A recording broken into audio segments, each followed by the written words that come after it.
June 19. புனித ரோமுவால்ட். Italy நாட்டிலுள்ள ராவென்னா பகுதியில் வாழ்ந்த செர்ஜியுஸ் டெராவர்சாரா பெற்றோருக்கு கிபி 950 பிறந்தார் ரோமுவால்ட். தன் 20வது வயதில் தன் தந்தை தனது பகைவரை கொலை செய்ததை நேரில் கண்ட ரோமுவால்ட் தன் தந்தையின் தவறினை இறைவன் மன்னிக்கும்படியாக 40 நாட்கள் கடுமையான தவமிருந்து ஜெபித்தார். தன் வாழ்வினை இறைவனுக்கு அர்ப்பணித்து துறவியாக வாழ விரும்பிய ரோமுவால்ட் புனித அப்பொல்லினாரேயின் துறவு மடத்தில் சேர்ந்து துறவற வாழ்வினை மேற்கொண்டார்.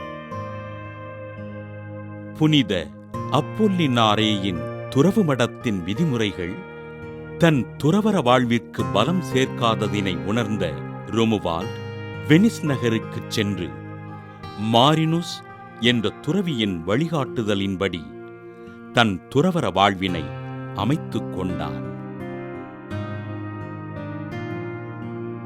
வெனிஸ் நகர மக்களுக்கு ஆண்டவரின் நற்செய்தியினை அறிவித்து அந்நகரத் தலைவர் ஒர்செலோவினையும் மக்களையும் மனம் திரும்பச் செய்த ரோமுவால்ட் தன் குருவான மாரினுசுடன் இணைந்து புதிய துறவு மடத்தினை கட்டி எழுப்பினார். ரோமுவால்டின் புனிதமிக்க வாழ்வினைக் கண்ட அவரின் தந்தை செர்ஜியுஸ் துறவியாக வாழ விருப்பம் தெரிவிக்க தன் தந்தையின் துறவற வாழ்விற்கு தேவையான ஆன்மீக விளக்கங்களை கூறி தன் தந்தைக்கு வழிகாட்டினார்.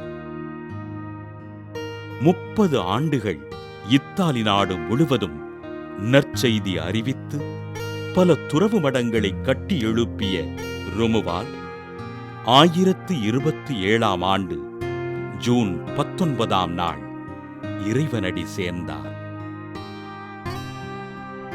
ரோமுவால்டின் கல்லறையில் ஜெபித்த மக்களுக்கு பல்வேறு புதுமைகள் நடைபெற திருத்தந்தை 13 கிரகோரியார் கிபி 1582 ரோமுவால்டை புனிதராக உயர்த்தினார்.